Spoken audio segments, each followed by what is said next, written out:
महाराष्ट्र भरती 2025च्या संदर्भात महाराष्ट्र शासनाकडून अतिशय महत्त्वाची व आनंदाची बातमी आज समोर आली आहे.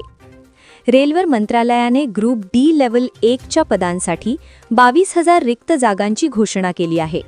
ही भरती आगामी आर्थिक वर्ष 2026 मध्ये केली जाईल.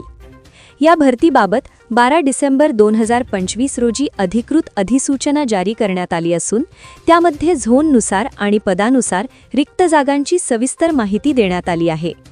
इच्छुक उमेदवार संपूर्ण तपशील पाहून आपल्या तयारीला सुरुवात करू शकतात. ग्रुप डी भरती 2026 सोबतच मंत्रालयाने आरआरबी परीक्षा वेळापत्रक 2026-27 देखील जाहीर केले आहे. यामुळे उमेदवारांना रेल्वेच्या आगामी सर्व परीक्षांचे नियोजन योग्य प्रकारे करता येईल. ग्रुप डी अंतर्गत एकूण 11 वेगवेगळ्या पदांसाठी भरती होणार आहे. या 22,000 जागा सर्व झोनल आरआरबी आणि उत्पादन युनिट्समध्ये विभागल्या गेल्या आहेत. 22,000 पदांच्या घोषणेमुळे लाखो रेल्वे उमेदवारांना मोठा दिलासा मिळाला आहे. आता अधिकृतरित्या पदांची संख्या निश्चित झाल्यामुळे उमेदवार त्यांच्या अभ्यासाचे उत्तम नियोजन करू शकतात. तसेच परीक्षा कॅलेंडरमुळे उमेदवारांना वर्षभराच्या भरती प्रक्रियेचा अंदाज आला आहे. शैक्षणिक पात्रता काय आहे?